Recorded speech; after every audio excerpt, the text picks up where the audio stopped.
தமிழ்நாட்டோட வரலாற்றில் இன்னைக்கு மிக மிக முக்கியமான நாள். வரலாற்று சிறப்புமிக்க நாள். உங்களால் தேர்ந்தெடுக்கப்பட்டிருக்கக்கூடிய உங்களுடைய அரசு மக்களான உங்ககிட்ட உங்களுடைய கனவுகளை கேட்டு அதையெல்லாம் நிறைவேற்ற தொடங்க நாளாக இந்த நாள் அமைந்திருக்கிறது. நான் எதுக்காக இங்கே வந்திருக்கேன்னா, உங்க கனவை சொல்லுங்க, அதை நிறைவேற்றி தரோம்னு கேட்பதற்காக நான் இங்கே வந்திருக்கிறேன். 2021 தேர்தலுக்கு, சட்டமன்ற தேர்தலுக்கு முன்னாடி திருச்சியில் நடந்த மாபெரும் மாநாட்டில் நான் உரையாற்றுகிற போது 7 வாக்குறுதிகளை சொன்னேன். அந்த 7 வாக்குறுதிகள் என்னன்னா, முதல் வாக்குறுதி வளரும் வாய்ப்புகள் வளமான தமிழ்நாடு. இரண்டாவது வாக்குறுதி மகசூல் பெருக்கம் மகிழும் விவசாயி. மூன்றாவது வாக்குறுதி குடிமக்கள் அனைவருக்கும் குறையாத தண்ணீர். நாலாவது வாக்குறுதி அனைவருக்கும் உயர்தர கல்வி மற்றும் உயர்ந்த மருத்துவம். அஞ்சாவது வாக்குறுதி எழில்மிகு மாநகரங்களின் மாநிலம். ஆறாவது வாக்குறுதி உயர்தர ஊரக கட்டமைப்பு, உயர்ந்த வாழ்க்கை தரம். ஏழாவது வாக்குறுதி அனைவருக்கும் அனைத்துமான தமிழ்நாடு. அப்படின்னு 7 வாக்குறுதிகளை நான் வழங்கியிருந்தேன். இது என்னுடைய கனவுகள்னு சொல்லி அந்த வாக்குறுதியை தந்தேன். இதையெல்லாம் இப்போ நாம நிறைவேற்றிட்டு இருக்கோம். சொன்னதை செய்கிறவன் தான் உங்கள் முன்னாலே நின்று கொண்டிருக்கக்கூடிய இந்த ஸ்டாலின். பொருளாதாரத்தை உயர்த்துவோம்னு சொன்னேன். இன்னைக்கு நம்ம தமிழ்நாடு தான் 11.19 விழுக்காடு வளர்ச்சியோட இந்தியாவிலேயே பெஸ்ட் மாநிலமா இருக்கு. இந்தியாவுக்குள்ள இன்வெஸ்ட்மெண்ட் பண்ணணும்னு எந்த நிறுவனமாவது நினைச்சா அவங்களுடைய ஃபர்ஸ்ட் சாய்ஸா தமிழ்நாடு தான் இருக்கு. அதே போல விவசாயத்துக்கும் பாசன பரப்பு அதிகமாயிருக்கு, விளைச்சல் அதிகமாயிருக்கு, லாபம் தர தொழிலா மாறி இருக்கு. இந்தியாவிலே கல்விக்காக தமிழ்நாடு செய்கிற அளவுக்கு எந்த மாநிலமும் செய்யலன்னு பெருமையோடு சொல்ற அளவுக்கு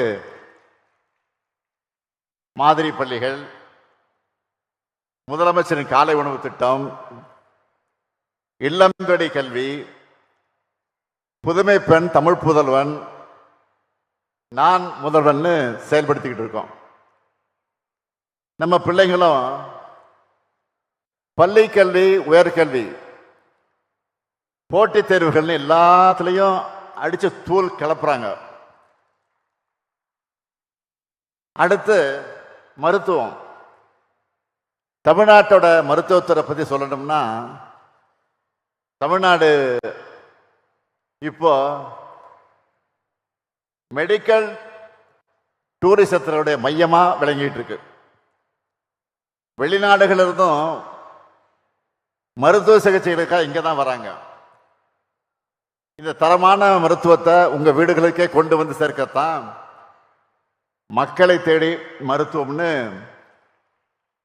ஐநா மன்றமே பாராட்டுகிற திட்டத்தை நாம செயல்படுத்தி இருக்கோம்.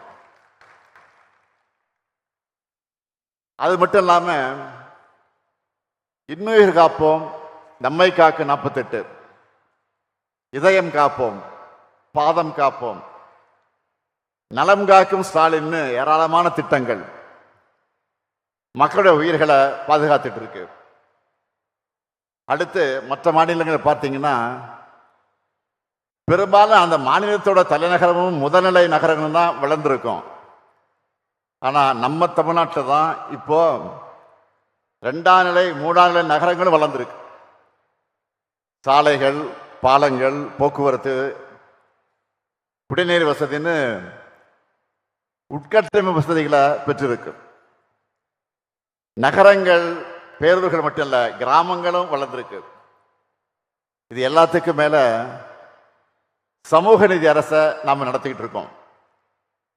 ஆதி திராவிடர்கள், மிகவும் பிற்படுத்தப்பட்ட மக்கள், சிறுபான்மை மக்கள், மாற்றுத்திறனாளிகள், திருநங்கையர், விளிம்பு நிலை மக்கள் எல்லாருக்கும் பார்த்து பார்த்து நம்ம செஞ்சுக்கிட்டு இருக்கிறோம். அதுவும் எல்லாத்தையும் எந்த சூழல்ல நம்ம இதை சாதிச்சு காட்டியிருக்கிறோம். நம்ம ஆட்சி பொறுப்புக்கு வந்தப்போ கொரோனா என்ற கொடுமையான பாதிப்பு உச்சத்தில் இருந்துச்சு. நல்லது எதுக்குமே ஒத்துழைக்காத, தமிழ்நாட்டுக்கு தமிழர்களுக்கு எதிராக மட்டுமே சிந்திச்சு செயல்படக்கூடிய பாஜக அரசு தொடர்ந்து ஒன்றிய அரசில் இருக்கு. ஆட்சி பொறுப்பில் இருந்தப்போ தமிழ்நாட்டு உரிமைகளை எல்லாம் ஆமாசாமி போட்டு அடகு வச்ச அதிமுக இப்போ எதிர்கட்சி ஆனதுக்கு பிறகு உண்மைக்கு புறம்பான போலி செய்திகள் எல்லாம் உருவாக்கி அவதூறு செஞ்சுக்கிட்டு இருக்கிறாங்க, பரப்பிட்டு இருக்கிறாங்க. தமிழ்நாட்டுக்கும் ஒன்றிய அரசுக்கும் பாலமா இருக்க வேண்டிய கவர்னர், ஆளுநர் என்கிற அந்த பொறுப்பில் இருக்கக்கூடியவர் என்ன பண்றாருன்னா உங்களுக்கே தெரியும்.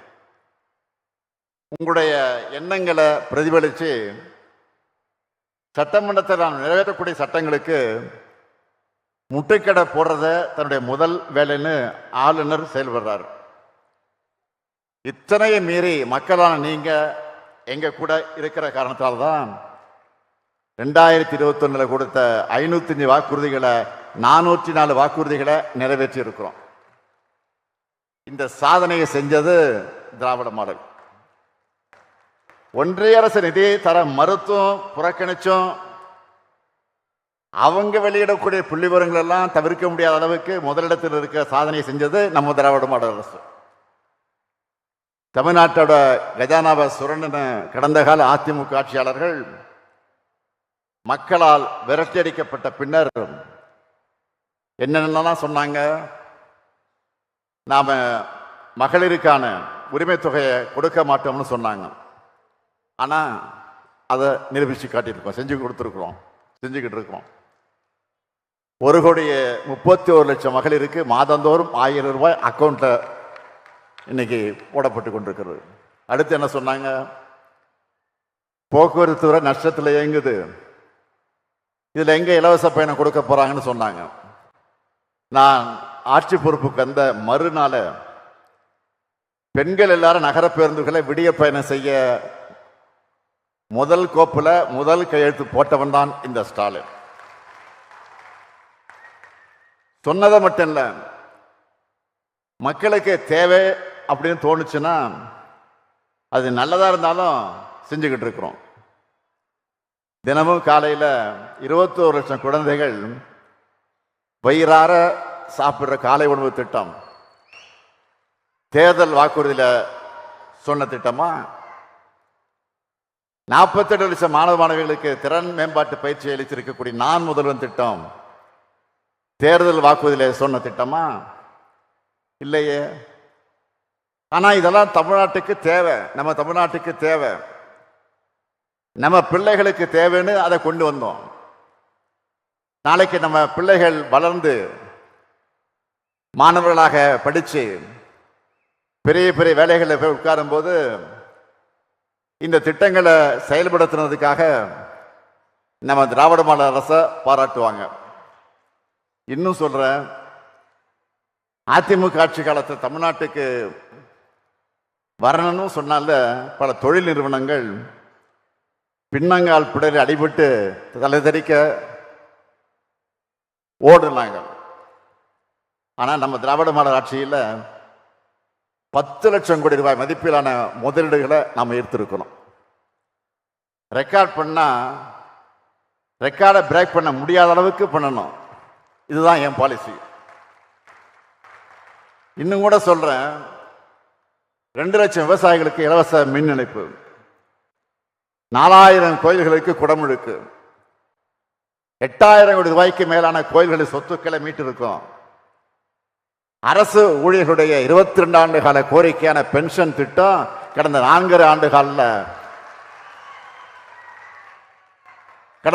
ஆண்டுகள்ல ஒவ்வொரு மாவட்டத்துக்கும் 2 முறை 3 முறை நாம் பயணம் செஞ்சு அரசு விழாக்கள் மூலமாக 40 லட்சத்துக்கும் அதிகமானதுக்கு நலத்திட்ட உதவிகளை வழங்கி இருக்கிறேன். இப்போ கூட இந்த பொங்கல் மகிழ்ச்சி பொங்கலா இருக்கணும், அதற்காகத்தான் பொங்கல் பரிசா 3000 ரூபாய் தரோம். இப்படி உங்க தேவைகளை உணர்ந்து நல்ல பல திட்டங்களை செஞ்சிட்டு இருக்கக்கூடிய உங்க திராவிட மாடல் அரசு கிட்ட உங்களுடைய கனவுகளை நீங்களே சொல்லணும்னு உருவாக்கி இருக்கக்கூடியதுதான் இந்த உங்க கனவை சொல்லுங்க திட்டம். இன்னையிலிருந்து 30 நாட்களுக்கு நல்லா கவனிச்சுக்கீங்க. இன்னையிலிருந்து 30 நாட்களுக்கு தமிழ்நாட்டில் இருக்கக்கூடிய எல்லா குடும்பங்களையும் எங்க டீம், அரசின் சார்பில் தன்னார்வர்கள் நியமிக்கப்படுறாங்கல்ல, அந்த டீமை வந்து உங்களை சந்திப்பாங்க. அவங்க கிட்ட உங்க கனவுகளை சொல்லுங்க. அதையெல்லாம் அவங்க டிஜிட்டல் முறையில் பதிவு செஞ்சுப்பாங்க. அதை எல்லாத்தையும் ஆய்வு செஞ்சு தமிழ்நாட்டுக்கான ஒரு மாபெரும் கனவு திட்டத்தை அறிவிக்க போகிறேன். 2030ஆம் ஆண்டுக்கான தொலைநோக்கு பார்வை கொண்டதா அந்த கனவு திட்டம் இருக்கும். நான் உறுதியா சொல்றேன், இந்த கனவுகளை எல்லாம் நான் நிறைவேற்றி காட்டுறப்போ கிராமப்புற உள்கட்டமைப்புகள், நகரப்புற உள்கட்டமைப்புகள், மொழி மற்றும் பண்பாடு வெற்றிகள், கல்வி மற்றும் திறன் மேம்பாடுகள், சமூக வளர்ச்சி, விவசாயம் மற்றும் மீன்பிடி தொழில், வேலைவாய்ப்பு மற்றும் தொழிற்சாலைகள் ஆகிய 7 துறைகளில் தன்னிறைவு பெற்ற தமிழ்நாடா நம்முடைய மாநிலம் வளர்ந்திருக்கும்.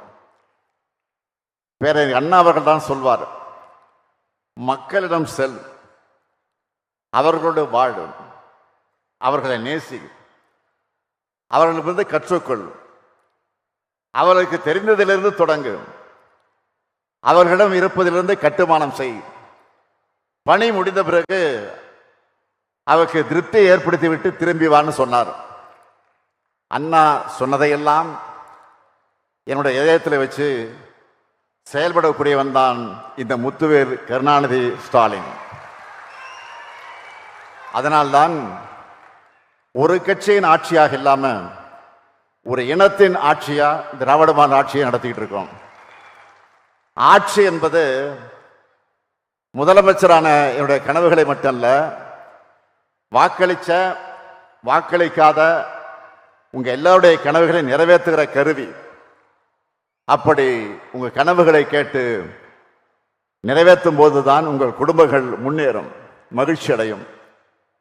உங்கள் கனவுகள் நிறைவேறும்னா தமிழ்நாடு முன்னேறும், வளர்ச்சி அடையும். வரலாற்றை புரட்டி பாருங்க. நாம கனவு கண்டா நிச்சயம் நம்முடைய உழைப்பால அதை நிறைவேற்றுவோம்.